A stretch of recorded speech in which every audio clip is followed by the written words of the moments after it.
the individual that's putting out the media, or the body that's putting out the media, or the nation state that's putting out the media, or we have someone like Ryan Holiday exist. Okay, mass media manipulators out of his own mouth, not mine, now mine, but his first. Wrote a book about growth hacking.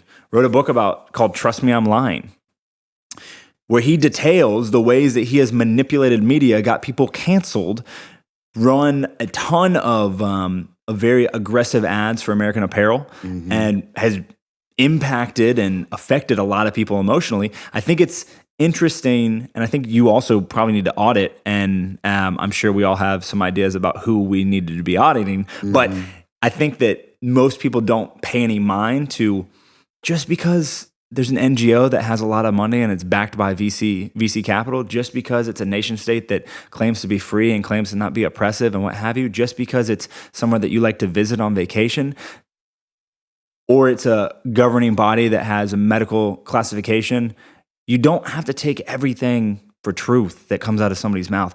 We are still dealing with people. We are still dealing with individuals and governments and companies that have an agenda. Sae'Von and I on this podcast have an agenda to make your life better. So the things that we're talking about, we're probably not going to spend time talking about bullshit. We're probably going to spend time talking about things that we feel like we need to bring to your attention for you to better your life. We still have an agenda. It might be a pure agenda, but we still have an agenda. And you're remiss if you think that anyone that's feeding you information doesn't have an agenda. Right. So I think it's an important thing to do to audit. So maybe that's 4 recommendations. It's important to audit the source of the information and where it's coming from. And also look at the history of that source, because we very quick to forget things. Very quick to forget that America had enslaved individuals not that long ago, that we've had indentured servants for years, that still in some places there's all kinds of wild shit going on. Please don't forget. Doesn't mean you can't find it in your heart to not forget, but forgive some individuals that have done some things and continue to live your life. But let's not forget it. Yeah.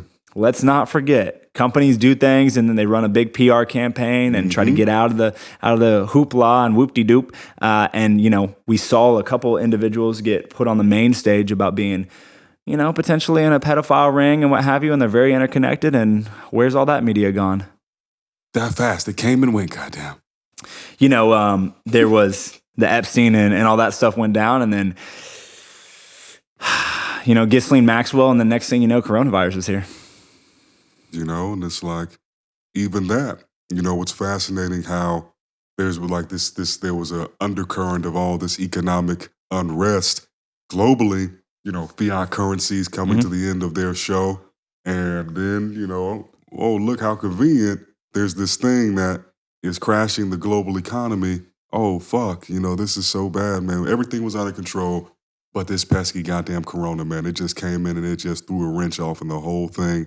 And so to your point about intention and direction, it's just spend a little time critically thinking, because if you only just take in, and you don't stop and then use your discernment, use your investigatory abilities, use your intuition to audit what just came in, it's like, hey, you have 2 glasses filled with water, one could have a poison in it and the other one could not, but they could look the exact same, so till you go beneath the surface layer, it can be hard to set the 2 apart from each other. So, yeah, man, the internet's it's a wild, wild place, The internet can free you, the internet can put you in bondage. So, that's true of many things in life. Just keep that all in mind. Sometimes you're, the person who's claiming to protect you is the one trying to kill you.